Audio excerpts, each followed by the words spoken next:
Ano ang nangyari ng subukan ng Hungary na galitin ang amihan tech ng Pilipinas? Ang resulta ay higit pa sa aming inaasahan. Isang kumpanya lang naman mula sa Pilipinas ang aalis, hindi naman siguro guguho ang bansa dahil doon. Ganyan ang mapanghamak na tawa ng mga matataas na opisyal ng gobyerno ng Hungary. Dinoble nila ang buwis, ipinag-utos ang 50% pagbabawas sa kapasidad ng pabrika, at pinagmulta ang amihan tech ng 50 bilyong forint, katumbas ng humigit kumulang 140 milyong dolyar. Ito ang kayabangan ng isang bansang Europeo na gustong turuan ng leksyon ang isang maliit na kumpanyang Asyano na naglakas loob na hamunin sila. Ngunit nang tuluyan ng umalis ang amihan tech, doon nagsimula ang bangungot. Ano ang nagawa naming mali? Nag-ambag kami sa loob ng 15 taon. Ito ang nakakapangilabot na aral para sa Hungary. Isang bansa na nagbayad ng buong ekonomiya dahil sa pagmamaliit sa isang negosyo mula sa isang bansang itinuring nilang maliit. Ngayon, ang buong katotohanan ay mabubunyag. Ako si Peter Kovacs. Dati akong Undersecretary ng Department of Finance ng Hungary. Ngayon, isa na lang akong matandang puno ng pagsisisi. Hanggang ngayon, ang bangungot ng araw na iyon ay bumabalik sa akin na parang kahapon lang nangyari. Ang masaksihan ang pagkawala ng trabaho ng 30,000 katao sa isang iglap, ang dahan-dahang pagkamatay ng isang buong lungsod, at ang mapagtanto na lahat ng ito ay nag-ugat sa sarili kong kayabangan. Walang salitang makapaglalarawan sa desperasyong iyon. Nagsimula ang lahat sa isang nakatakdang umaga noong nakaraang taglagas. Undersecretary. Emergency po! Humihingal na sabi ng sekretarya ko habang malakas na itinutulak ang pinto. Muntik ko nang matapon ang aking tasa ng kape. Ano ba't ang ingay-ingay mo sa umaga? Isang emergency meeting tungkol sa pag-aaral muli sa GYOR Preferential Investment Zone ang ipinatawag. Magsisimula sa loob ng 10 minuto. Biglaan naman. Sino ang nagpatawag? Si Undersecretary Balas po. Balas. Nang marinig ko ang pangalang iyon, nakaramdam ako ng masamang kutob. Pagpasok ko sa conference room, naroon na ang lahat ng matataas na opisyal. Bawat isa ay may ngiti ng pananabik. Parang isang grupo ng mga hiyena na nakahanap ng biktima. Late ka, Peter, sabi ni Balas na may halong pangungutya. Tambak ang mga folder sa mesa. Ano ba talaga ang nangyayari? Nagpapapansin na naman ang amihan tech.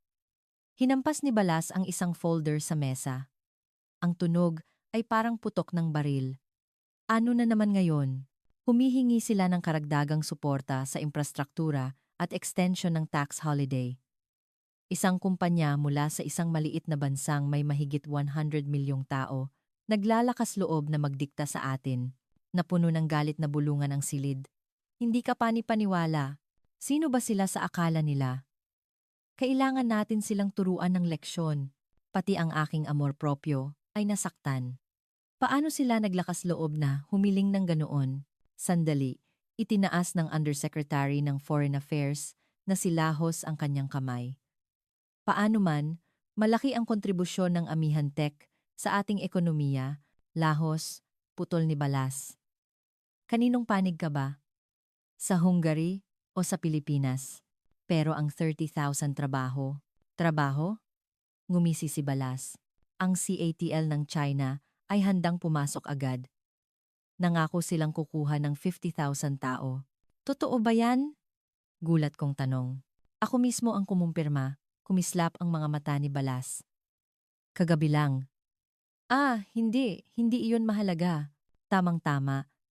Sabat ni Tamas, ang direktor ng Environmental Bureau. Patuloy na nagrereklamo ang mga civil society organizations.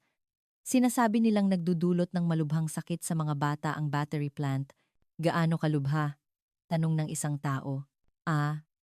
Nag-atubili si Tamas. Wala pang konkretong ebidensya, pero masama na ang tingin ng publiko. Sapat na yan, ikinuyom ni Balas ang kanyang kamao. Iminumungkahi kong alisin ang GYOR sa listahan ng Preferential Investment Zones. Biglang tumahimik ang silid. Nag-type ang director ng Finance Bureau sa kanyang laptop. Kung ganoon, automatikong dodoble ang lokal na buwis. Eksakto, sigaw ni Balas. Hindi natin kailangang madumihan ang ating mga kamay para makuha ang gusto natin. Perpekto. Pero para na rin nating pinalayas ang amihan tech niyan. Muling tumutol si Lahos. Hindi pagpapalayas, ngumiti si Balas nang may panlilinlang, kundi paglikha ng isang patas na kapaligiran para sa kompetisyon. Kung hindi kayang mabuhay ng mga Pilipino ng walang espesyal na pribilehiyo, hindi natin iyon kasalanan. Mabilis na pumanig ang lahat kay Balas. Isang bansang may GDP na halos 200 bilyong dolyar lang, ano ang magagawa nila? Miyembro tayo ng EU.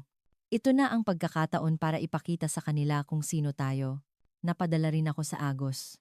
Tama si Balas. Hindi tayo pwedeng laging nagpapaikot sa isang kumpanya mula sa isang maliit na bansa. Tama yan, Peter. Ngumiti si Balas ng may kasiyahan. Bumoto na tayo. Sino ang sang-ayon? Isa-isang nagtaas ng kamay. Si Lahos lang ang nagtangkang pigilan hanggang sa huli, ngunit napilitan din siyang itaas ang kanyang kamay. Ang desisyon ay naipasa nang may lubos na pagsang-ayon. Magaling, tumayo si Balas. Oras na para ipakita sa mga Pilipino kung gaano kadakila ang Hungary. Nang matapos ang pulong, hinila ako ni Lahos sa pasilyo.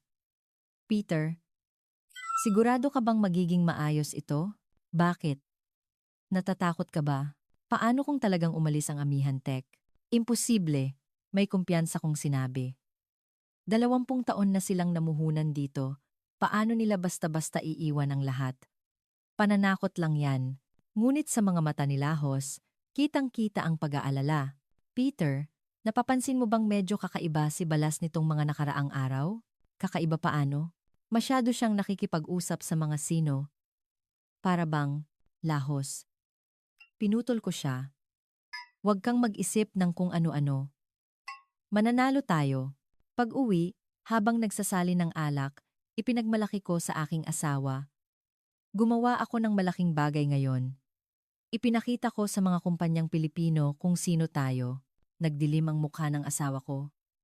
Mahal. Narinig kong mabuting kumpanya raw ang Amihan Tech. Mabuting kumpanya? Isang grupo ng mga parasito na puro hingi lang ng pribilehiyo sa ating bansa. Nang gabing iyon, nalunod ako sa pakiramdam ng tagumpay. Makalipas ang 1 linggo, humiling ng pulong ang Amihan Tech, ngunit sinadya kong iwasan sila. Undersecretary. 5 beses na pong tumatawag ang Amihan Tech, hayaan mo sila. Kailangan nilang malaman kung sino ang may hawak ng baraha, pero nag-atubili ang aking sekretarya. May kakaibang tsismis po. Anong tsismis? Na si Undersecretary Balas daw po ay madalas na may lihim na pakikipagpulong sa mga tsino. Kalokohan. Sigaw ko. Huwag kang magpakalat ng mga walang kwentang tsismis. Ngunit ng gabing iyon, habang nakatingin sa labas ng bintana, isang kaba ang biglang dumaan sa akin. Ang mga ilaw mula sa pabrika ng Amihan Tech sa malayo ay tila mas madilim kaysa dati. Hindi kaya, talagang, hindi nila kayang iwan ng 20 taong pamumuhunan. Sakto noon, nakatanggap ako ng text message, isang hindi kilalang numero. May mangyayaring masaya. Maghanda ka. Kinilabutan ako.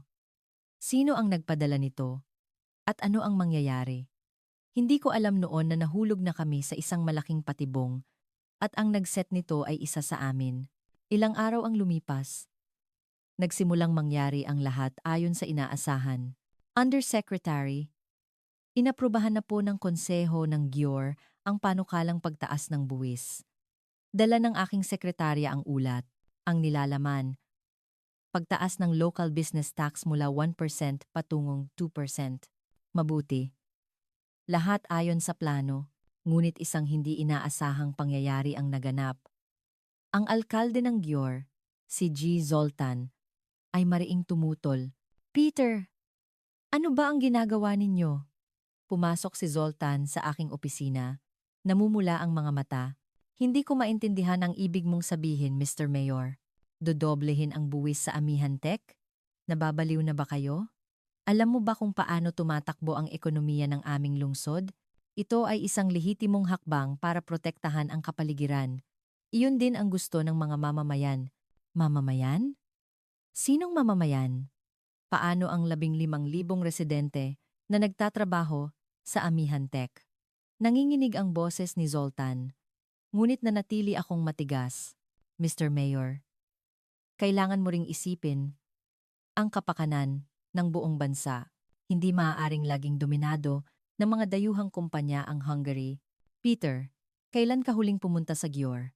Kalahati ng aming mga mamamayan ay direkta o hindi direktang nakadepende sa Amihan Tech. At iyan mismo ang problema. Masyado tayong nakadepende sa iisang kumpanya. Hindi ninyo alam kung ano ang ginagawa ninyo. Ikinuyom ni Zoltan ang kanyang kamao. Hindi lang ito tungkol sa buwis. Matapos umalis ng alkalde ng may galit, nakaramdam ako ng kasiyahan. Lahat ay umaayon sa plano. Nang hapong iyon, sa wakas ay nakipagkita ako sa panig ng Amihan Tech. Ang dumating ay isang vice president na nagngangalang Miguel Reyes. Taliwas sa aking inaasahan, napakakalmado ng kanyang itsura. Magandang hapon, Undersecretary Peter. Ikinagagalak ko kayong makilala. Nang magkamay kami, naramdaman ko ang tensyon sa kanyang palad. Matagal ka sigurong naghintay. Medyo abala ang aking schedule. Naiintindihan ko po. Salamat sa paglalaan ng oras sa kabila ng inyong abalang schedule.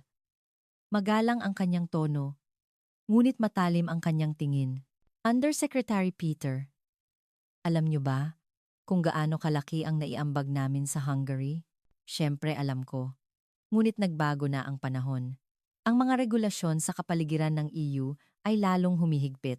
Kaya ninyo dinoble ang buwis? Lalong tumalim ang tingin ni G. Reyes. Hindi namin iyon desisyon. Iyon ay nasa kapangyarihan ng lokal na pamahalaan. Alam niyo rin naman po kung sino ang may pakana nito, Undersecretary. Isang katahimikan ang bumalot sa amin. Naglabas si G. Reyes ng isang folder. Noong nakaraang taon, ang buwis na binayaran namin ay 200 bilyong forint. Nagbigay kami ng trabaho sa 30,000 katao. Ang puhunan lang sa research and development ay 50 bilyong forint. Impressive. Hindi lang yan. Sa pamamagitan ng pakikipagtulungan sa mga universidad sa Hungary, nagsasanay kami ng 200 inhinyero bawat taon. Ang mga scholarship pa lang ay nagkakahalaga na ng 5 bilyong forint. Ito ay mga katotohanang hindi ko alam, ngunit hindi ko ito maaaring aminin. Ganoon pa man, rules are rules. Rules? Napangisi si G. Reyes. Ang mga kumpanyang Aleman sa parehong zona ay nagbabayad pa rin ng 0.5% na buwis. Undersecretary, maging tapat tayo sa isa't isa. Ito ay isang sinadyang pag-atake sa buwis. Handa ba talaga kayong mawala ang lahat ng ito? Iyon ay isang banta. Sinasabi ko lang po ang katotohanan.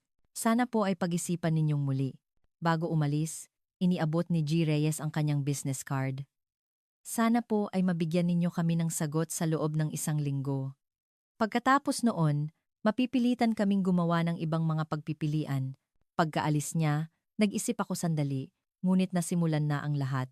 Nang gabing iyon, naghanda ako para sa press conference. Aayusin natin ang labis na mga insentibo para sa mga dayuhang kumpanya.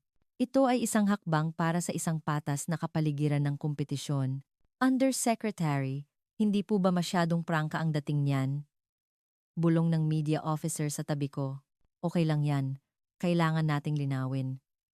Kailangan nilang makita na hindi na tayo madaling apihin. Kinabukasan, laman ng mga pahayagan ang aking mga pahayag.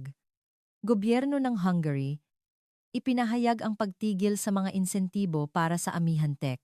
Mas mahigpit na regulasyon sa battery plant para sa proteksyon ng kalikasan. Masiglang tinanggap ito ng mga tao, ngunit isang kakaibang bagay ang nagsimulang mangyari. Ang mga environmental organizations na dating tahimik ay biglang naging aktibo. Battery plant, umalis na! Protektahan ang kinabukasan ng ating mga anak. Ibalik ang malinis na hangin sa amin. Nagtipon ang mga nagpoprotesta sa harap ng gate ng pabrika ng Amihan Tech. Hindi malinaw kung sino ang nag-organisa, ngunit nagbigay ito ng perpektong dahilan para sa amin. Kita nyo? Ito ang boses ng mamamayan, sabi ni Balas na may kasiyahan. Ang timing ay perpekto. Sino kaya ang nag-organisa? Siguro'y tumaas na ang kamalayan ng mga tao, sagot ni Tamas. Sakto noon, pumasok ang aking sekretarya. Undersecretary. Humihiling ng pulong ang kinatawan ng Green Hungary. Green Hungary? Anong organisasyon yan? Isang bagong organisasyon na itinatag noong nakaraang taon. Sila ang pinakaaktibo ngayon. Ang nakausap ko ay isang batang aktivista. Masyado siyang makinis at maayos tingnan kaya't nakaramdam ako ng pagkailang. Lubos naming sinusuportahan ang desisyon ng gobyerno. Ang pinsala sa kapaligiran ng battery plant ay nasa kritikal na antas. Mayroon ka bang konkretong ebidensya? Siyempre, malapit na naming ilabas ito sa media. Nang paalis na siya, may sinabi siyang kakaiba. Ang gobyerno ay nasa tamang direksyon para sa isang mas malaking kinabukasan. Isang mas malaking kinabukasan. Nagtaka ako kung ano ang ibig sabihin noon, ngunit hindi ko gaanong pinansin. Ang babala ni G. Reyes ay patuloy na umalingaw-ngaw sa aking isipan. Handa ba talaga tayong mawalan ng 30,000 trabaho? Ngunit ang pana ay binitiwan na. Hindi na ito maibabalik. Ilang araw ang lumipas, isang hindi inaasahang krisis ang sumiklab. Undersecretary, urgent news po. Hingal na pumasok ang sekretarya ko. May sumbong na ang pabrika ng Amihan Tech ay nag-operate ng walang permit sa loob ng 5 buwan. Ano? Pati ako ay nagulat. Wala ito sa plano. Isang hindi nagpakilalang tao ang nagpadala ng mga kaugnay na dokumento sa mga news agency, sinasabing nagpatuloy sila sa pagpapatakbo kahit na expired na ang kanilang environmental permit. Naguluhan ang isip ko. Hindi ito ang aming pinlano. Sino ang makakakuha ng impormasyong ito? Nahanap na ba kung sino ang whistleblower? Anonymous po. Hindi matrace. Kahit nakakaiba, isang pagkakataon ito. Bumuo agad ng investigation team. Imbestigahan ng husto. Sino po ang gusto ninyong mamuno? Ibigay mo kay Director Nagy ng Environmental Bureau. Siya ang pinakamahigpit. Nang hapong iyon, sumabog ang media. Amihan Tech, na huling nag-operate ng ilegal. Nasaan ang legal compliance ng kumpanyang Pilipino? Ano ang ginawa ng gobyerno? Posibilidad ng ilegal na pagtatapon ng lason sa loob ng 5 buwan. Ang mga malalaking pahayagan tulad ng Telex, Nepsava, at Index ay sabay-sabay na naglabas ng balita. Masyadong mabilis at organisado ang lahat, kaya't nakaramdam ako ng pagtataka. Bakit parang planado? Bulong ko sa sarili. Nagpadala kami ng isang emergency investigation team sa pabrika. Si Director Nagy, nakilala sa kanyang kritikal na pananaw sa Amihan Tech, ang namuno. Director Nagy, imbestigahan ng mabuti ayon sa batas at prinsipyo. Huwag kayong mag-alala, Undersecretary. Hahalungkatin ko ang lahat hanggang sa kaliit-liitang detalye. Ang kanyang mga mata ay nagningning na parang matagal na niyang hinihintay ito. Pagdating ng investigation team sa pabrika, nagkukumpulan na ang mga reporter. Sino ang nag-tip sa media? Tanong ni Nagy. Ngunit nasimulan na ang lahat. Makalipas ang 1 linggo, inilabas ang ulat ng investigasyon. Undersecretary, kumpirmadong totoo. Nag-operate sila ng walang environmental permit sa loob ng 5 buwan, mula tag-init hanggang taglagas noong nakaraang taon. Talaga? Opo. Naantala ang proseso ng renewal ng permit pero nagpatuloy pa rin sila sa pagpapatakbo. Sa totoo lang, alam ko ito. Sa Hungary, karaniwan ang ganitong mga bagay. Kapag naantala ang proseso ng gobyerno, kadalasang nagpapatuloy ang mga kumpanya at inaayos na lang ang papeles sa huli. Paano ang ibang mga pabrika? Well, nag-atubili si Nagy. Sa totoo lang, marami ring katulad na kaso, pero dapat nating pagtuunan ng pansin ang Amihan Tech ngayon. Hindi ba? Nakatutok din ang media. Nalagay ako sa alanganin. Kung magiging patas, dapat imbestigahan ang lahat ng pabrika. Unahin muna ang Amihan Tech, saka na ang iba. Ilang araw ang lumipas, humiling ng kagyat na pulong ang panig ng Amihan Tech. Sa pagkakataong ito, kasama ni G. Reyes ang kanilang legal head. Undersecretary, malinaw na ito ay isang targeted investigation, hindi maitago ni G. Reyes ang kanyang galit. Targeted? Ang paglabag sa batas ay isang katotohanan. Alam niyo rin po na lahat ng pabrika sa Hungary ay ganito ang ginagawa. Ang pagkaantala ng proseso ay responsibilidad ng gobyerno. Bakit kami lang ang pinupuntirya? Batas ay batas. Kung ganoon, pakitingnan po ito. Inilabas ng legal head ang isang folder. Ano yan? Listahan ng mga pabrika na expired din ang environmental permit sa parehong panahon. 3 kumpanyang Aleman, 2 Pranses, Isang hapon. 12 pabrika lahat, ngunit walang sinuman sa kanila ang ginalaw. Bakit kami lang ang target? Hindi ako makapagsalita dahil totoo iyon. Undersecretary, maging prangka tayo. Ito ay isang pag-atake laban sa Amihan Tech. May sadyang nag-leak ng impormasyon at ang media ay kumilos na parang handa na sila. Conspiracy theory ba yan? Hindi po conspiracy theory. Ang gobyerno ng Pilipinas ay mahigpit na binabantayan ang kasong ito. Nagpadala na ng formal na sulat ang aming embahada, babala ni G. Reyes sa mababang boses. May hangganan din po ang aming pasensya. Kung magpapatuloy ito, wala kaming ibang pagpipilian. Ano ang ibig mong sabihin? Narinig ko na malugod kaming tatanggapin ng Poland at Czech Republic nang walang anumang kondisyon. Nang marinig ko iyon, nanikip ang dibdib ko. Sandali. Sineseryoso niyo na ba ang pag-alis? Ang aming special team ay nagsagawa na ng on-site survey. Tumayo si G. Reyes at nagbigay ng huling babala. Bibigyan namin kayo ng 1 linggo. Sana ay gumawa kayo ng matalinong desisyon. Pagkaalis nila, nag-isip ako ng malalim, ngunit nag-aalab na ang media. Kinabukasan, naglabas ng opisyal na pahayag ang gobyerno. Pinagmulta ang Amihan Tech ng 50 bilyong forint. Pinag-aaralan ang karagdagang parusa. Walang exempted sa batas. Agad na bumagsak ang stocks ng Amihan Group. Nag-ulat din ang media sa Pilipinas. Gobyerno ng Hungary pinaghihinalaang pinupuntirya ang Amihan Tech. Kontrobersya sa targeted investigation lumalawak, ngunit isa pang kakaibang bagay ang nangyari. Ang mga environmental organizations na parabang handa na ay sabay-sabay na nagdeklara, simula pa lang ito. Amihan Tech, umalis na sa Hungary, lalaban kami hanggang sa huli. Masyadong organisado ang lahat. Ang mga banner at placard ay propesyonal na gawa. Sekretarya, imbestigahan mo ang mga environmental organizations na ito para sa akin. Tungkol po saan? Pinagmumulan ng pondo, background ng mga pangunahing tao. May mali dito, SIPO. Ngunit bago pa lumabas ang resulta ng investigasyon, lalong lumala ang sitwasyon. Makalipas ang 1 linggo, isang mas malaking problema ang sumiklab, Undersecretary. Nagsampa ng class action lawsuit ang mga residente. Humihingi sila ng danyos dahil sa ingay. Mga residente? Biglaan naman. Ang Green Hungary po ang nangunguna. Nagbigay pa sila ng mga abogado. Magkano ang hinihingi nila? 100 bilyong forint. Ano? 100 bilyon? Ito ay isang absurdong halaga. Hinihingi nila ang danyos para sa nakaraang 5 taon. Nang gabing iyon sa bahay, habang nakatayo sa tabi ng bintana, nag-isip ako. Lumampas na ba kami sa guhit? Mahal, nag-aalalang tanong ng aking asawa. Napanood ko sa balita, mukhang seryoso na ang issue ng Amihan Tech. Pansamantala lang yan. Malulutas din agad. Ngunit kahit ang boses ko ay hindi na sigurado. Kinaumagahan, isang nakakagulat na balita ang narinig ko. Undersecretary, binawasan na ng Amihan Tech ang kanilang produksyon ng 30%.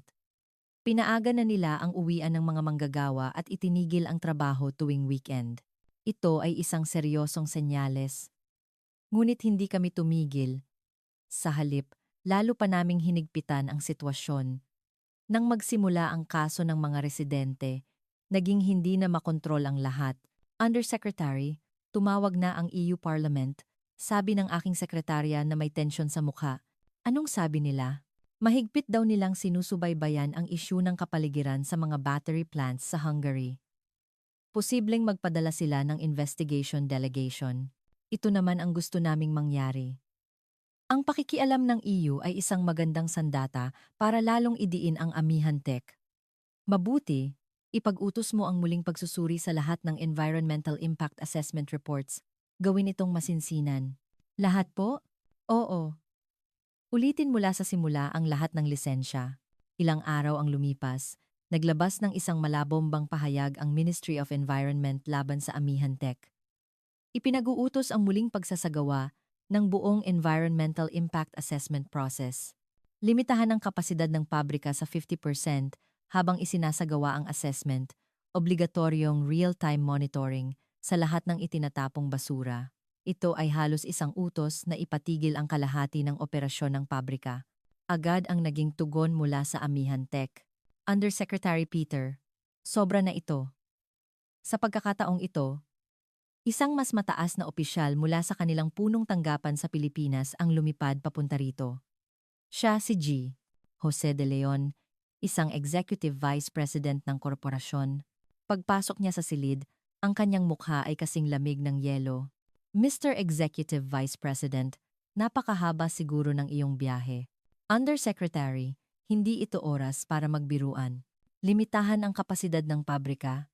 Sa tingin niyo ba ay makatwiran yan? Ito ay isang mandatoryong hakbang para sa proteksyon ng kapaligiran. Proteksyon ng kapaligiran? Ngumisi si G. De Leon. Bakit ang pabrika lang namin ang target? Paano ang chemical plant ng mga Aleman sa tabi namin? Gagawin namin ito ng sunod-sunod. Huwag na tayong maglokohan. Kung hindi ito isang targeted regulation, ano ito? Naging tensyonado ang kapaligiran. Inilabas ni G. De Leon ang kanyang tablet at ipinakita sa akin. Alam niyo ba kung ano ito? Ano yan? Isang opisyal na investment invitation mula sa gobyerno ng Poland.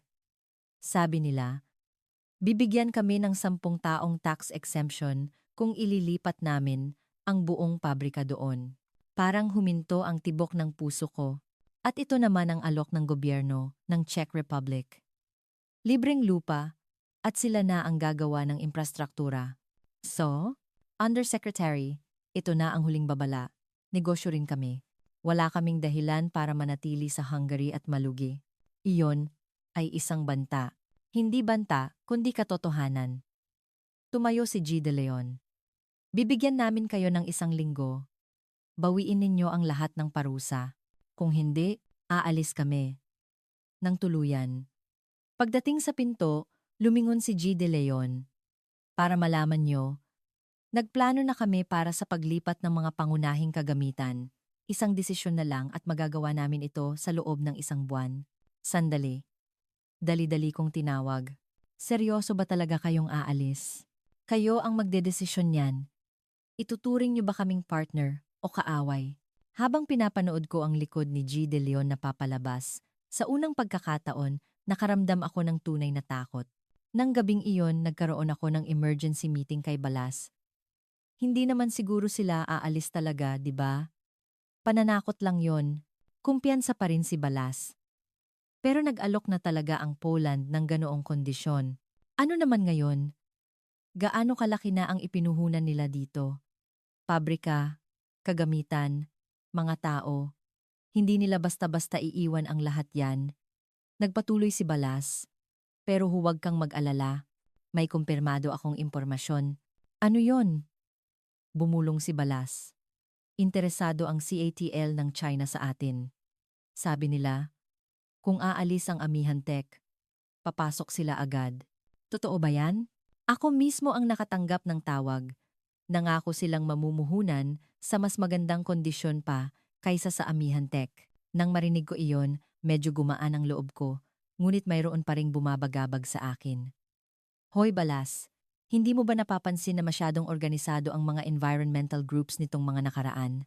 Ano naman, pabor sa atin yan, para kasing may nagmamaniobra sa likod. Peter, huwag kang mag-alala sa mga maliliit na bagay. Ang mahalaga, nananalo tayo. Sa sumunod na linggo, umabot sa kasukdulan ang mga protesta ng mga environmental groups. Amihan Tech, umalis na sa Hungary. Ibalik ang malinis na hangin, protektahan ang kinabukasan ng ating mga anak. Hinarangan ng mga nagpoprotesta ang pangunahing gate ng pabrika. Nahirapan ang mga manggagawa na pumasok. Ngunit ang kakaiba ay ang pagiging profesional ng mga banner at slogan para sa isang luntiang kinabukasan, Green Hungary. Hindi sa battery plant. Oo, sa green energy. May mga banner pa sa Ingles at Chinese. Sekretarya, kumusta na ang investigasyon sa mga environmental groups? May kakaiba po. Karamihan ng pondo ng Green Hungary ay galing sa ibang bansa, sa pamamagitan ng mga account sa Hong Kong at Singapore. Ibang bansa. Sino ang nagpopondo? Mahirap pong i-trace. Dumaan sa maraming layer ang pera. Isang kaba ang dumaloy sa akin. Tila may isang hindi nakikitang kamay na nag-aayos ng lahat. Sakto noon, muling sumabog ang media. Hinala ng pagtatapon ng lason ng Amihan Tech. Senyales ng pagtatago ng mga aksidente sa trabaho. Pagtaas ng bilang ng mga pasyenteng may cancer sa nakalipas na 5 taon, may kaugnayan ba sa Amihan Tech? Puro espekulasyon at walang basehan ang mga artikulo, ngunit tumalikod na ang opinyon ng publiko laban sa Amihan Tech. Undersecretary, may resulta na po ang Public Opinion Survey. Ulat ng media officer. Ano ang resulta? 65% ng mga mamamayan ay sumusuporta sa paghihigpit ng regulasyon sa Amihan Tech. Kita mo? Iyon ang gusto ng mga tao. Ngunit may mali. Nang tingnan ko ang mga tanong sa survey, masyado itong leading. Noon, may napansin pa akong isang kakaibang bagay. Undersecretary, sinuri ko po ang mga artikulo kamakailan, sabi ng media officer. Ang mga artikulo ay sabay-sabay na inilalabas sa mga partikular na oras. 9 ng umaga, 3 ng hapon, 7 ng gabi. Para pong may nag-orkestra. Ano ang ibig mong sabihin? Hindi ko po sigurado. Pero masyadong organisado at ang nilalaman ng mga artikulo ay paulit-ulit na gumagamit ng parehong mga parirala. Bigla akong kinilabutan. Mayroon bang ibang puwersa na hindi namin alam na kumikilos? Nang gabing iyon, pauwi, dumaan ako sa pabrika ng Amihan Tech. Ang lugar na dating laging maliwanag ay madilim na ngayon. Ang parking lot ay halos walang sasakyan. Naghahanda na ba talaga silang umalis? Bumalik ang kaba, ngunit tila huli na ang lahat para pigilan pa. 1 linggo ang lumipas. Dumating ang oras ng pagpapasya. Undersecretary. Nagpatawag ng board meeting ang Amihan Tech. Tumakbo ang aking sekretarya na may maputlang mukha. Ano? Ang kanilang punong tanggapan sa Pilipinas ay nagdaos ng isang emergency board meeting. Ang agenda. Pag-aralan ang pag-alis sa Hungary. Sa sandaling iyon, lahat ay naging totoo. Napagtanto kong lumampas na kami sa guhit.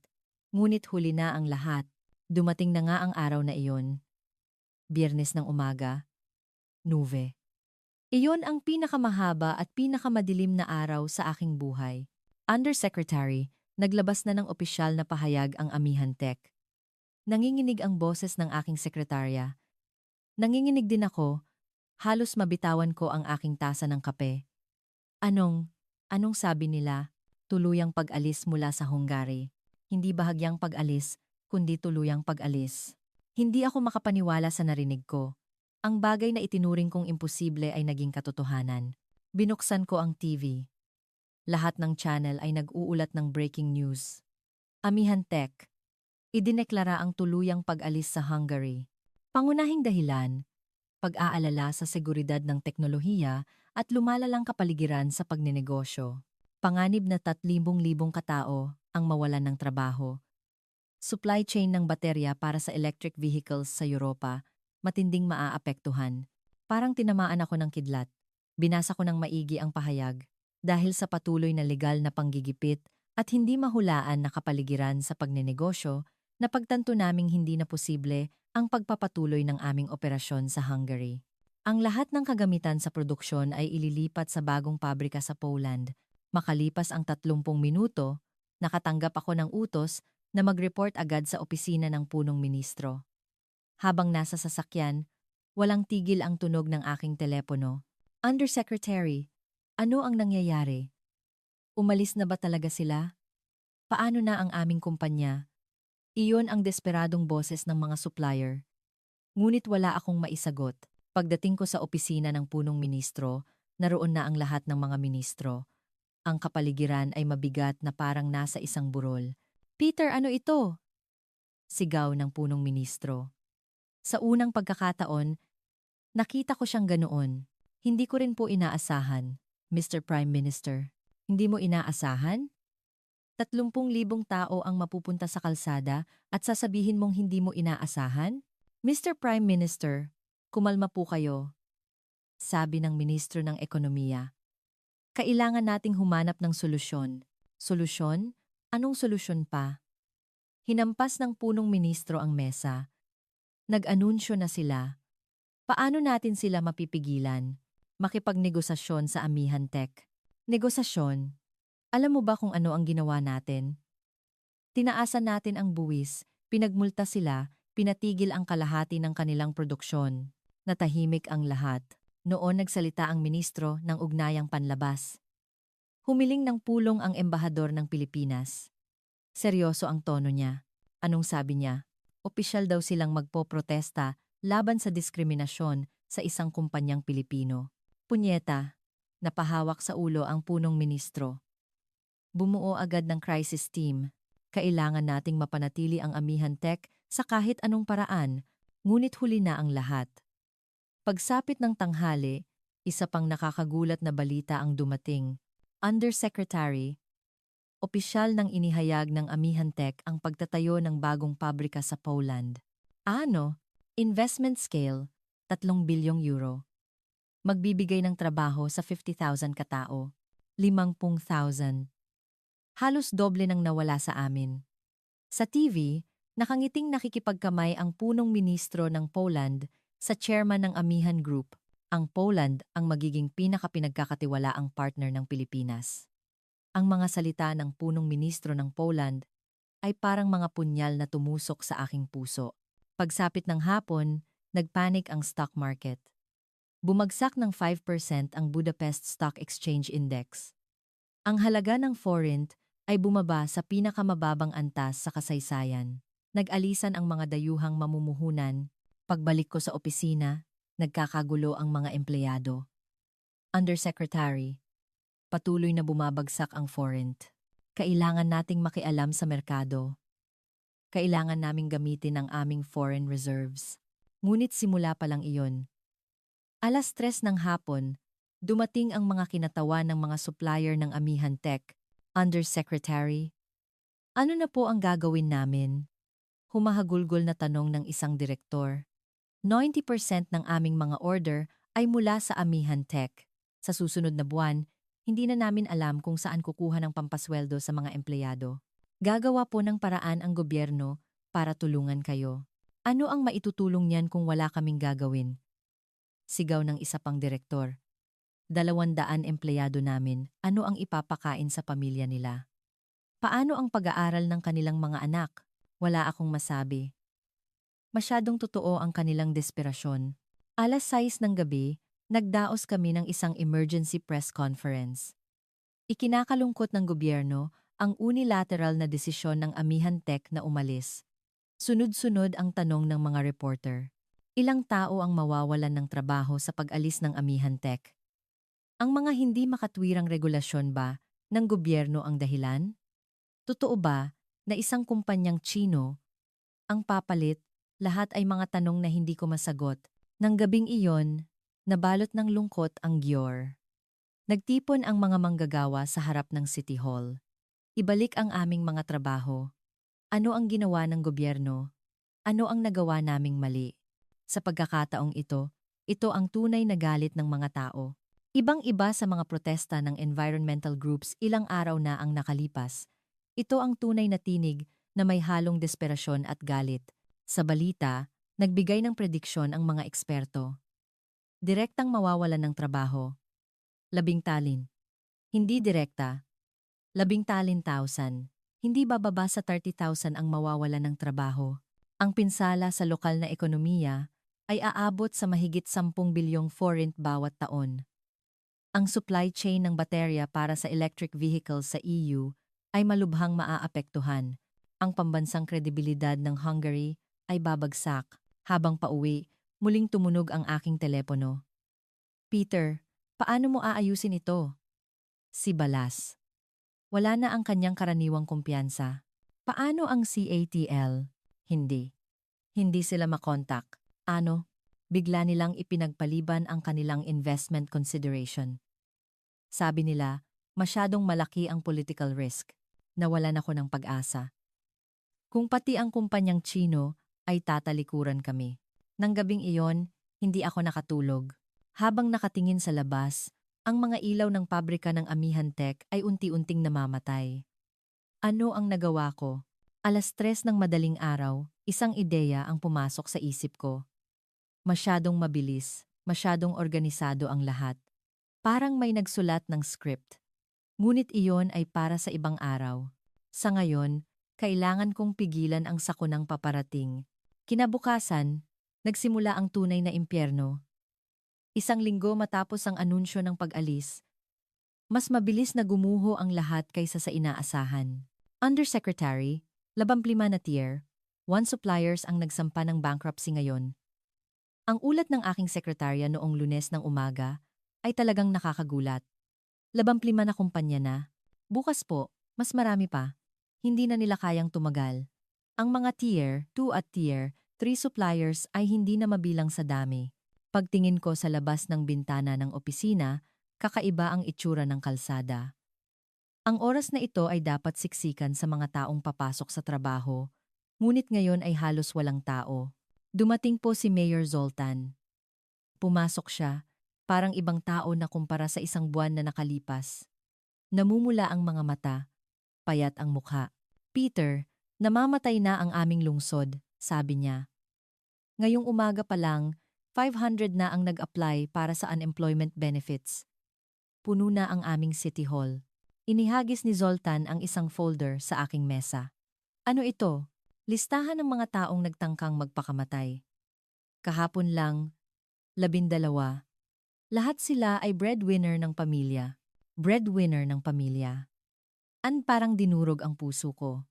Hindi ko inakala na ang mga numero ng unemployment ay magiging ganito kalupit na katotohanan. Isa sa kanila ay empleyado ng aming City Hall.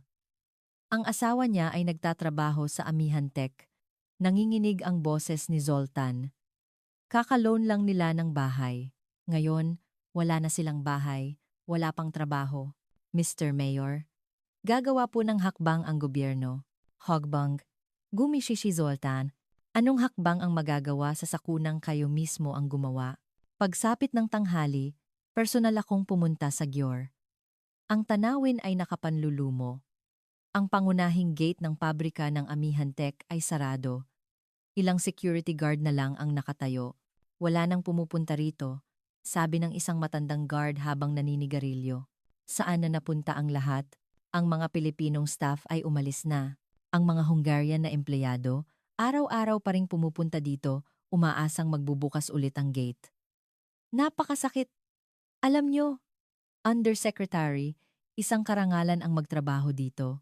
Ito ang nangungunang pabrika sa Europa. Ang commercial area sa paligid ay mas malala. Puno ng mga karatula ng for rent at closed. Ang mga restaurant na dating puno tuwing tanghalian ay parang ghost town. Kumusta po ang negosyo? Pumasok ako sa isang pamilyar na kainan. Wala na. Humagulgol ang may-ari. Huling araw na namin ngayon. Huling araw? Dati, 300 customer kami araw-araw. Ngayon, wala pang 10. Hindi na namin kayang bayaran ang renta. May tulong pong ibibigay ang gobyerno. Ngumiti ng mapait ang may-ari. Ano ang silbi ng tulong kung wala namang customer?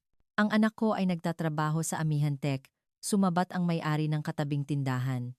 Ngayon, kailangan niyang pumunta sa Poland. Magkakahiwalay na ang pamilya namin. Pauwi, dumaan ako sa isang real estate office.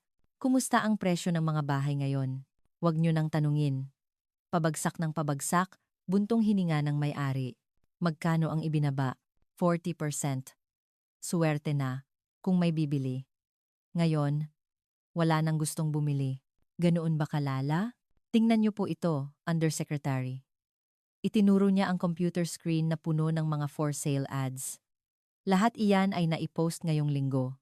Naghahanda ng umalis ang lahat. Saan sila pupunta? Sa Budapest o sa ibang bansa na? Wala nang kinabukasan dito.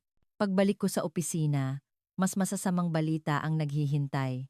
Undersecretary, bumabagsak ng husto ang koleksyon ng buwis. Seryosong ulat ng finance head. Magkano?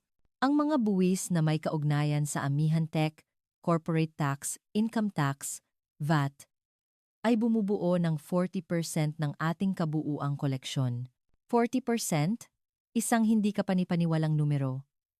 Kung isasama ang local taxes, mas malaki pa. Ang lungsod ng Gyor ay halos bankrupt na sa pinansyal. Paano ang budget ng lungsod? Malamang hindi na makapagbayad ng sahod sa mga empleyado ng gobyerno. Lahat ng public projects ay kailangang itigil. Nahilo ako. Hindi ko inakala na ang pag-alis ng isang kumpanya ay magkakaroon ng ganito kalaking epekto. Pagsapit ng hapon, isang mas nakakagulat na balita ang dumating. Undersecretary, ang ibang mga dayuhang kumpanya ay nag-aalangan na rin, ulat ng industry director. Anong ibig mong sabihin? Dalawang German auto parts company ang nag-postpone ng kanilang investment plans. Isang Japanese electronics company ang nag-cancel ng kanilang expansion. Ano ang dahilan? Itinuturing nilang anti-business ang Hungary. Masyadong malaki ang political risk. Lahat ay gumuguho na parang domino. Undersecretary, tumawag na ang EU headquarters. Anong sabi nila? I-re-evaluate daw nila ang investment climate ng Hungary. Ang mga pondo para sa Green Deal projects ay muling pag-aaralan. Magkano ang halaga niyan? 5 bilyong euro. 5 bilyong euro. Halos 7.5 bilyong dolyar na mawawala. Pagsapit ng gabi, puro masasamang balita. Nag-bankrupt ang mga supplier ng Amihan Tech. 50 kumpanya ngayong linggo. Ang unemployment rate sa Győr ay lumampas na sa 20%. Nahaharap ang Hungary sa panganib na ma-downgrade ang credit rating. Naantala ang supply chain ng baterya sa Europa. Noon, isang nakakagulat na eksena ang lumabas sa TV. Isang dating manggagawa ng Amihan Tech ang ini-interview. Nagtrabaho ako ng husto sa loob ng 15 taon. May 3 akong anak. Ang asawa ko ay nagtatrabaho sa isang supplier ng Amihan Tech. Ngayon, pareho kaming walang trabaho. Humagulgol ang lalaki. Nagtiwala kami sa gobyerno. Ano ang nagawa naming mali? Bakit kami ang kailangang magdusa? Hindi ko na malayang namumula na ang aking mga mata. Nang gabing iyon, isang emergency meeting ang ginanap sa opisina ng punong ministro. Peter, pumunta ka agad sa Amihan Tech. Kahit na kailangan mong lumuhod, sigaw ng punong ministro. Sinubukan ko po silang kontakin, pero ayaw nila. Kung ganoon, lumipad ka papuntang Pilipinas. Kausapin mo ang presidente nila o kung sino man para ayusin ito. Ngunit huli na po ang lahat. Anong huli na? Hinampas ng punong ministro ang mesa. Gumuguho na ang bansa. Humanap ka ng solusyon ngayon din, Mr. Prime Minister. Ulat ng Ministro ng Ekonomiya. May isa pa pong mas malaking problema. Ano na naman? Inakala nating isang kumpanyang sino ang papalit sa puwang ng Amihan Tech. Ngunit kinansela ng CATL ang kanilang investment. Ano? Sabi nila, masyadong malaki ang political risk matapos makita ang ginawa natin sa Amihan Tech. Namutla ang punong ministro. Ibig sabihin, wala nang darating? Sa ngayon, ganoon na po. Natahimik ang lahat. Pagkatapos ng pulong hinila ako ni Balas. Peter, malaki ang problema. Wala na ang kanyang karaniwang kumpiyansa. Nagkamali ako. Akala ko sigurado na ang CATL. Balas, may pinangakuan ka ba? Iniwasan ni Balas ang aking tingin. Saka na yan. Sa ngayon, kailangan nating mapanatili ang Amihan Tech.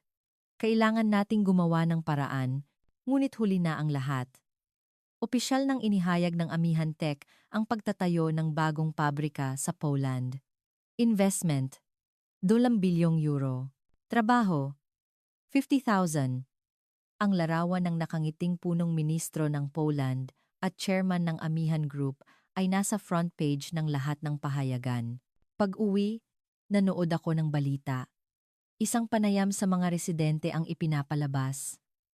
Pinabayaan kami ng gobyerno. Ibalik ninyo ang aming mga trabaho.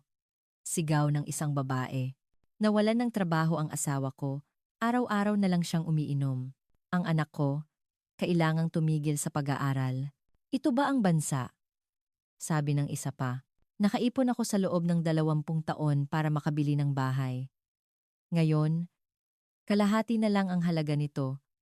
Hindi ko na mabayaran ang loan sa bangko. Kalahati ng mga tindahan sa aming lugar ay nagsara na. Parang ghost town na dito. Noon ko napagtanto, ang sinira namin ay hindi lang isang pabrika. Ito ang buhay ng libu-libong pamilya, ang kinabukasan ng isang lungsod at ang tiwala ng isang buong bansa. Madaling araw, habang nakatingin sa labas, nakita kong madilim ang pabrika ng Amihan Tech sa malayo, parang isang patay na lungsod. Ano ba talaga ang nagawa namin? Noon, isang kakaibang ideya ang pumasok sa isip ko. Masyadong sistematiko, masyadong mabilis ang lahat. Ang biglaang paglitaw ng mga environmental groups, ang sabay-sabay na pag-atake ng media, ang mga anonymous na sumbong, parang may sadyang nagplano. Ngunit iyon ay para sa ibang araw. Sa ngayon, kailangan kong iligtas ang gumuguhong bansa. Kinabukasan, gumawa ako ng isang mahalagang desisyon. Habang tinitingnan ang pabrika na naging isang guho, nakaramdam ako ng mali. Isang buwan matapos ang anunsyo ng pag-alis, nakatayo ako sa harap ng pabrika ng Amihan Tech. Ang lugar na dating maliwanag Dolimon 4007 ay parang isang malaking libingan. Sa pangunahing gate, may nakasabit na lang, nakaratula. For sale, Undersecretary, ano po ang ginagawa ninyo dito? Lumapit ang matandang guard. Ang nakausap ko dati, nag-iisip lang, hanggang sa susunod na linggo na lang din ako, wala nang babantayan. Mapait na ngumiti ang guard. 12 taon ako rito. Mula noong itinatayo pa lang ang pabrika. Kung gayon, alam mo siguro kung ano ang ginagawa sa pabrikang ito.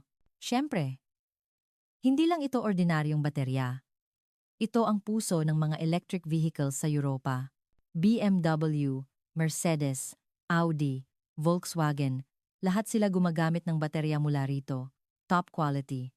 Ganoon ba kahalaga? Noong nakaraang taon, bumisita rito ang presidente ng European Commission.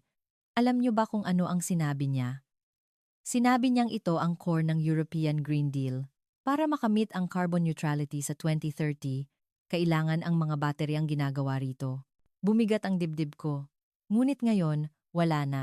Lahat ay inilipat na sa Poland. Pagbalik ko sa opisina, hinalungkat ko ang mga dokumento. Lumabas ang mga katotohanang hindi ko alam. Nakahanap ako ng isang ulat tungkol sa Amihan Tech Hungary plant. Taunang kapasidad, sapat para sa 500,000 electric vehicles. Export value, 20 bilyong euro bawat taon. R&D Center, 500 inhinyero. Pakikipagtulungan sa 10 nangungunang unibersidad sa Hungary. Scholarships, 5 bilyong foreign para sa mga estudyante. Mga patent, 200 bawat taon. Totoo ba ito? Ang mas nakakagulat ay ang nilalaman tungkol sa technology transfer. Pagsasanay sa dalang-daang Hungarian na inhinyero bawat taon. Local parts utilization, 40% at tumataas taon-taon. Technology transfer program sa 20 larangan. Ang lugar na minamaliit namin, na akala namin ay isang assembly plant lang, ay isang kayamanan pala ng teknolohiya. Ano ang nawala sa atin? Bulong ko. Sakto noon, pumasok ang aking sekretarya. Undersecretary. May natuklasan po akong kakaiba. Ano yon? Tungkol po sa anonymous whistleblower. Kahit anong gawin, hindi matunton. Isang peking email account at ang IP address ay dumaan sa maraming layers. Parang gawa ng propesyonal. Opo. At, bumulong ang sekretarya, inimbestigahan ko rin po ang pondo ng mga environmental groups. Karamihan ay galing sa mga foreign accounts. Hong Kong, Singapore, Cayman Islands, mga lugar na mahirap i-trace. Kinilabutan ako. Inimbestigahan mo ba ang kinatawan ng Green Hungary? Kakaiba rin po. Bigla siyang lumitaw noong nakaraang taon, halos walang background bago noon. Nagumpisa ng magtugma ang mga piraso ng palaisipan. Kakaiba rin ang paraan ng pagbabalita ng media, di ba? Masyadong organisado. Tama po. Noon pa man, napansin ko na yon. Undersecretary, posible po kayang lahat ng ito ay. Siningyasan ko siyang tumigil.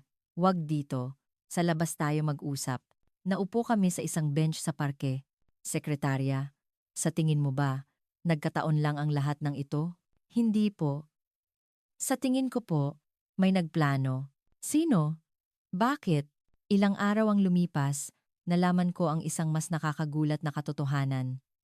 Undersecretary, nakausap ko po ang isang opisyal mula sa gobyerno ng Poland, sabi ng isang staff mula sa Foreign Affairs.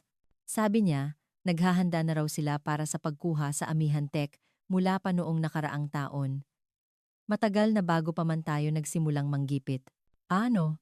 Naghanda na sila ng lupa, infrastruktura, para bang naguluhan ang isip ko. Hindi ito maaaring maging isang pagkakataon. Nang gabing iyon, inayos ko ang lahat ng dokumento. Taglagas ng nakaraang taon, inanunsyo ng mga Chinese battery companies ang kanilang pagpasok sa Europa. Kasabay nito, lumitaw ang mga environmental groups tulad ng Green Hungary, Taglamig. Nagsimula ang talakayan sa pag-alis ng Preferential Investment Zone, Tagsibol, ang sumbong tungkol sa ilegal na operasyon. Tag-araw, pag-alis ng Amihan Tech. Masyadong perpekto ang timing. Kinabukasan, nakipagkita ako kay Director Reyes, isang dating manager ng Amihan Tech na nanatili sa Budapest. Magandang araw, Director Reyes. Salamat sa pagpayag na makipagkita. Ano po ang kailangan ninyo sa akin sa ganitong oras? Malamig ang kanyang tono. Lubos akong humihingi ng paumanhin. Nagkamali kami ng malaki. Pagkakamali? Ngumisi siya ng mapait. Iyon ay isang plano. Gusto kong itanong, posible kayang may ibang bansa o kumpanya na nakialam dito? Nagbago ang ekspresyon ni Director Reyes. Ngayon nyo lang napagtanto, ano ang ibig mong sabihin, Undersecretary?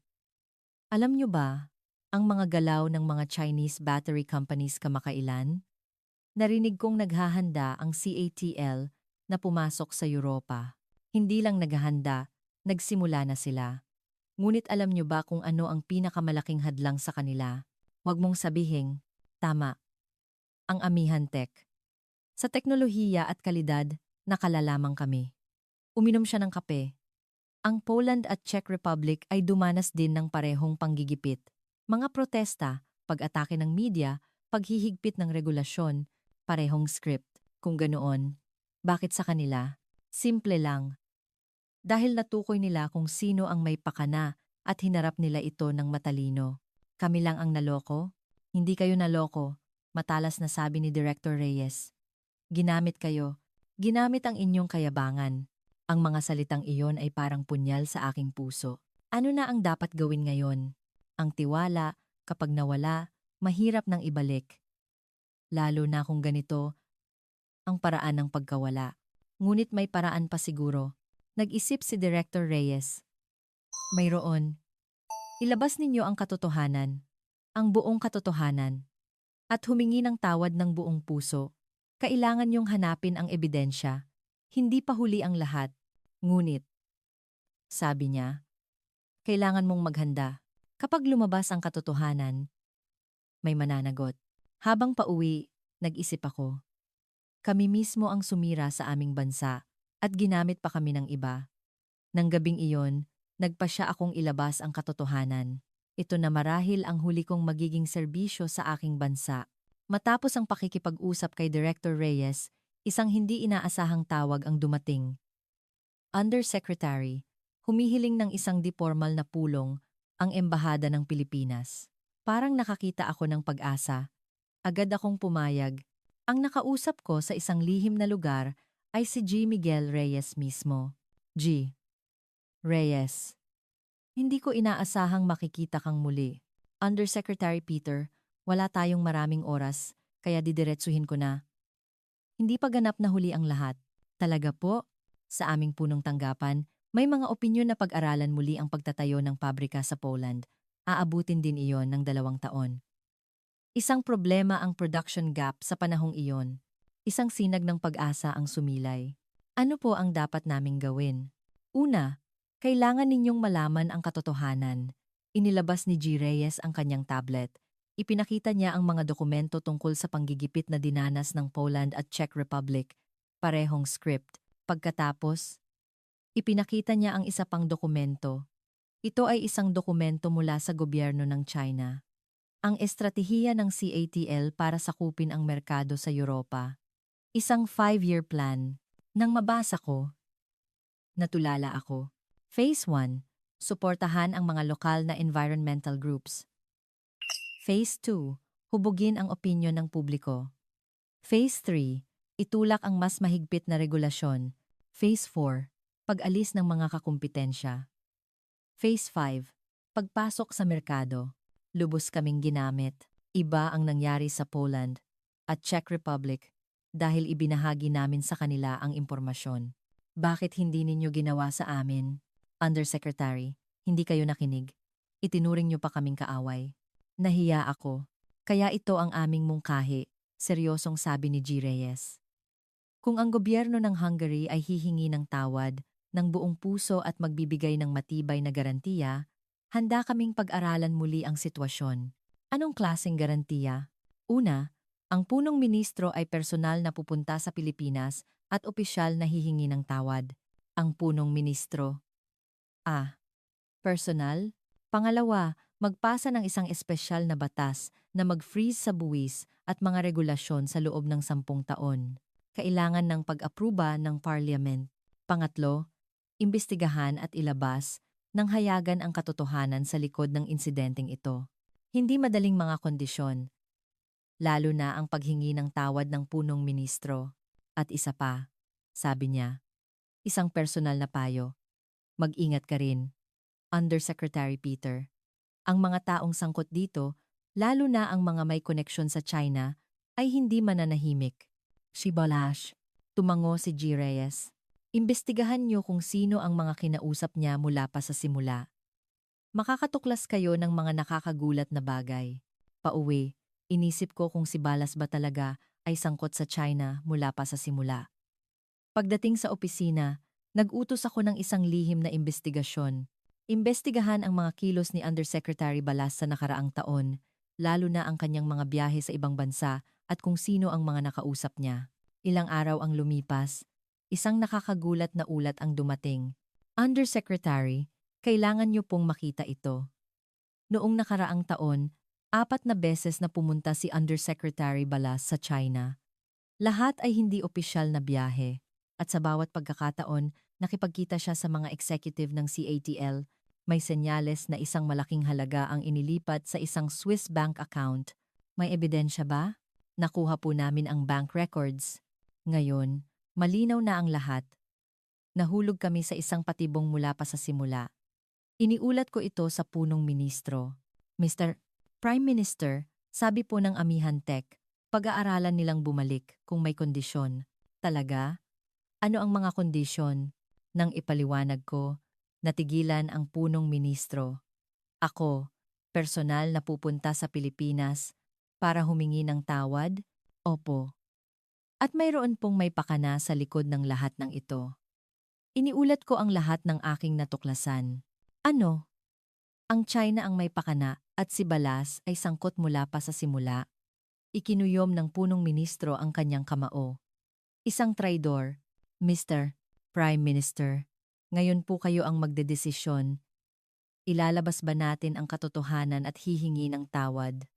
O hahayaan nating gumuho ang bansang ito? Isang mahabang katahimikan.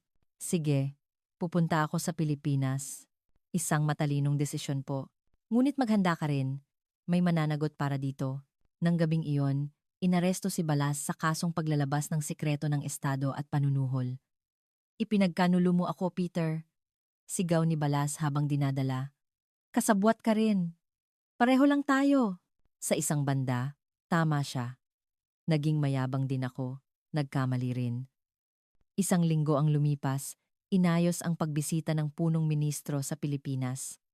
Bago umalis, sinabi niya sa akin, Peter, ito na ang huling pagkakataon. Kailangang magtagumpay. Gagawin ko po ang lahat. Sumama ka. Ikaw ang nagsimula nito.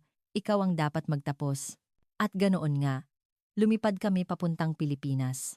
Sa eroplano papuntang Maynila, inisip ko kung ano ang pakiramdam na pumunta sa isang lugar na minsan mong minamaliit para yumuko at humingi ng tawad. Ngunit ito ang tamang gawin, dahil ngayon ko lang napagtanto kung sino ang tunay na kaibigan. Kinabukasan sa Maynila, isang pagpupulong ang naganap sa Malacanang. Maligayang pagdating, Mr. Prime Minister, bati sa amin ng kalihim ng kalakalan at industriya ng Pilipinas. Magalang, ngunit may distansya. Naroon din ang mga pinakamatataas na opisyal ng Amihan Group. Sinimulan ng punong ministro ang kanyang talumpati. Una sa lahat, lubos kaming humihingi ng paumanhin. Ang aming kayabangan at prejudice ay muntik nang maging dahilan ng pagkawala ng isang mahalagang partner. Nang matapos ang pagsasalin, tahimik ang lahat. Partikular naming inaanunsyo na ang insidenteng ito ay isang planadong sabuatan ng isang panlabas na puwersa at inaamin naming kami ay nagamit nila. Sa puntong iyon, nagbago ang ekspresyon ng panig ng Pilipinas. Maaari niyo po bang ipaliwanag kung anong sabuatan iyon? Tanong ng Vice President ng Amihan Group. Inilabas ko ang mga dokumento. Ang CATL ng China ay sistematikong nakialam mula sa pagsuporta sa mga environmental groups, pagmamanipula sa media, hanggang sa panunuhol sa aming matataas na opisyal. Ipinakita ko ang bawat ebidensya. Ang pondo ng Green Hungary, ang mga advertising contracts mula sa mga kumpanyang Chino, ang Swiss account ni Balas, ang strategic document ng China. Sinuri ng maigi ng panig ng Pilipinas ang mga dokumento. Interesting, sabi ng kalihim.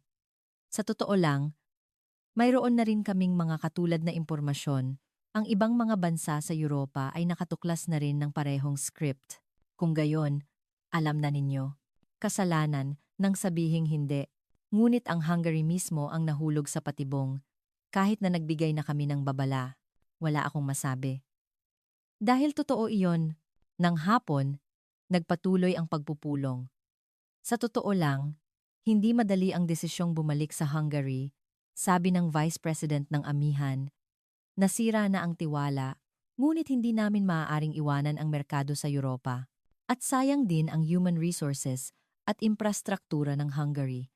Kaya pag-aaralan namin ang bahagyang pagbabalik. Ngunit may mga kondisyon. Ang mga kondisyon ay mahigpit.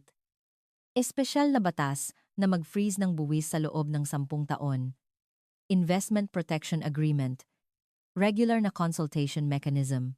Pagtatayo ng isang Hungary-Philippines Technology Cooperation Center at ang pinakamahalaga, diin ng Vice President, hindi na dapat ito maulit. Hindi tayo dapat magpatinag sa panggigipit mula sa labas, maging China man iyon o sino man. Ipinapangako namin. Yumuko ang punong ministro. Pagbalik namin sa Budapest, isang bagyo ang sumalubong. Nakakahiya. Yumuko ang Hungary sa isang maliit na bansa. Conspiracy theory lang ang tungkol sa China. Ngunit mayroon ding sumuporta. Salamat at bumalik ang Amihan Tech. Ang tapang na ilabas ang katotohanan ay dapat kilalanin. At pagkatapos, lumabas ang tiyak na ebidensya. Undersecretary, isang malaking balita. Tumakbo ang hepe ng investigasyon. Ito ang natagpuan sa bahay ni Undersecretary Balas.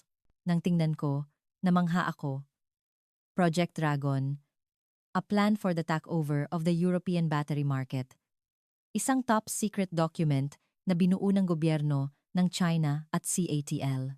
Phase 1, tanggalin ang kumpanyang Pilipino. Phase 2, idiin ang kumpanyang Hapon.